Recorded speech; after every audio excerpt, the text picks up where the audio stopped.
We're looking at the PDF LLC ethics case study. Let's scroll down and read the first question, then we'll start reading. So this one is not going to be a essay answer. This is going to be multiple choice section. So question 1, is Mueller most likely in violation of the CFA Institute Asset Manager Code of Professional Conduct concerning his broader investment strategy? No, yes, or yes concerning reasonable and adequate basis only. Tom Coker, Helen Jones, and Ed Mueller are the three founders of PDF LLC, a firm that manages the portfolios of individuals and small businesses. PDF has adopted the CFA Institute Asset Managers Code of Professional Conduct, even though none of its founders has a CFA charter. PDF's clients invest their portfolios in its commingled fund. Mueller manages the fund with an average value of approximately 70,000 euros. Or pounds. No, that's euros. Mueller has consistently produced modest performance, alpha, increments using a quantitative enhanced index process compared to PDF's mid-cap benchmark index when compared with its quantitative enhanced index. After 5 years of solid performance, Mueller has broadened the fund's strategy since he believes the mid-cap fund lags broad market indexes. The fund's weights are much greater than those in the benchmark index after he adds microcap stocks, foreign stocks, and convertible preferred stocks. Announcing the new strategy in the company's annual newsletter, which will be sent to clients in 3 months, Mueller describes the fund's performance against the benchmark mid-cap index and major market indices. So basically, he's running a mid-cap fund, and it's a quantitative enhanced index fund.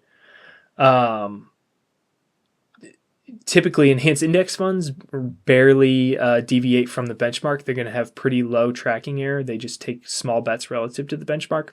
So his mandate is to stay pretty close to the benchmark. He should not be holding positions in foreign stocks, microcaps, convertible preferred stocks. This is going to all be way outside his mandate. So if this is something they want to do, they need to be notifying clients beforehand. So this is definitely going to be a violation. So we're either at yes or yes concerning reasonable and adequate basis alone. Reasonable and adequate basis, I mean, he says he believes that mid-cap funds lag broad market indices, and potentially he did good due diligence on all these different stocks. So the main reason that we're violating is for the mandate, basically for deviating from the mandate. So we'll just go with B, yes, he violated. Question 2, does Jones' revision of PDF's trading policies most likely violate the CFA Institute's Asset Manager Code of Professional Conduct? So we've got no, yes regarding fair and equitable trade allocations, or yes in terms of best execution and fair equitable trade allocation. So where do we leave off here? We left off right here, so let's start reading. In addition to serving on the board of ABC Publishers Limited, a local company that went public, Coker is also a prominent community member. A majority of micro cap indexes include ABC shares. Coker receives a small stipend of $3,500 per year as a company board member. At the same time, he's also granted several thousand stock options, which he can exercise after serving on the board for 24 months. Coker does not disclose his ABC board service to PDF clients due to the significant stipend he receives, and the fact that he will not receive his options for at least 24 months. Nothing there on trading. Spectre International's president is one of PDF's clients. This client hires PDF to manage $950 million of Spectre's corporate cash in an account separate from the company's corporate cash account because of PDF's success.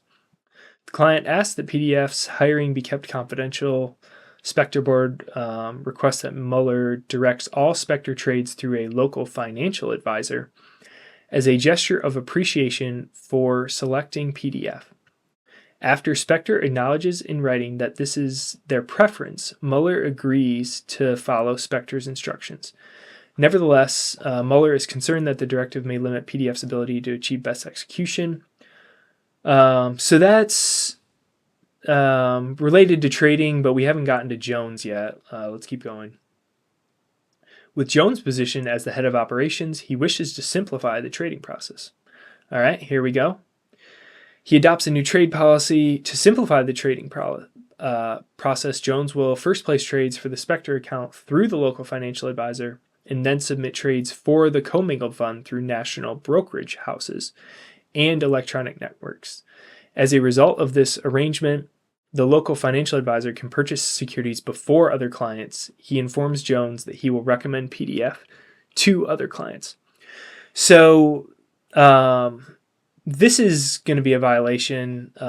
So we really need to know whether this is regarding fair and equitable allocations or in terms of best execution and fair and equitable allocations. They're basically we're first placing trades for a specific account, which is going to go against fair and equitable.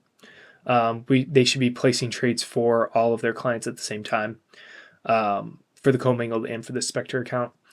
And so then in terms of best execution, by basically submitting these trades after, this is also not giving them best execution because these national brokerage houses are going to not be giving them as good of execution if this local financial advisor is able to purchase more securities for their clients. So this is going to violate both of those things and be answer C. Question 3. Is Coker most likely in violation of the CFA Institute Asset Manager Code of Professional Conduct in his interaction with consultants? No, yes, only when it comes to confidentiality, or yes, only when it comes to business relationships that might affect independence. All right, so we left off here at the trading. To convince large institutional investors to consider PDF, Coker, PDF sales director, sends PDF's stellar performance record to several investment consultants. So here we go. But is told PDF is too small for them to consider. One consultant agrees to consider PDF after Coker reveals that Spectre has hired PDF and offers to negotiate the same special fee discount offered to Spectre. The consultant informs Coker that if PDF agrees to sponsor the consulting firm's annual conference, Coker can meet many potential clients at the conference. Coker considers the conference sponsorship but decides it's too costly for PDF's budget, so he declines the invitation to sponsor it. So the main things we're looking at here are confidentiality and the business relationship. So with regards to confidentiality, the PDF is revealing that they work with Spectre. There's no mention that Spectre has kind of given them permission to share that. So it looks like we are violating client confidentiality. So that would lead us to kind of lean towards B. For regarding business relationships, offering to negotiate special fee discount for the consultants, it's probably creating a conflict of interest for those consultants, but from PDF's standpoint, there's nothing wrong with this. And then the consultant informs if they want to sponsor the consulting firm's annual conference, there's nothing wrong with that. They're needing to put up money basically to kind of be at the conference and meet new clients. So nothing wrong with the business relationship, but we do violate the client confidentiality. Go with answer B. Question 4. Is Alexander's role as Chief Compliance Officer and in PDF's business continuity plan most likely in compliance with the CFA Institute Asset Manager Code of Professional Conduct? Neither his role or the business continuity plan. The role is okay, but the continuity plan is not okay. The role is not okay, but the continuity plan is. Okay. So we left off here. Let's start reading. With PDF's rapid growth, Jones hires his brother-in-law, Anthony Alexander, a local auto parts company's top salesman, as compliance officer. So this is where this is coming into play right off the bat here. So we're giving this guy, brother-in-law, the role of compliance officer, but his full-time job is a car salesman. So that's a red flag right away. A significant part of Alexander's role within PDF is to write the Investment Policies and Procedures Manual and the PDF Code of Ethics.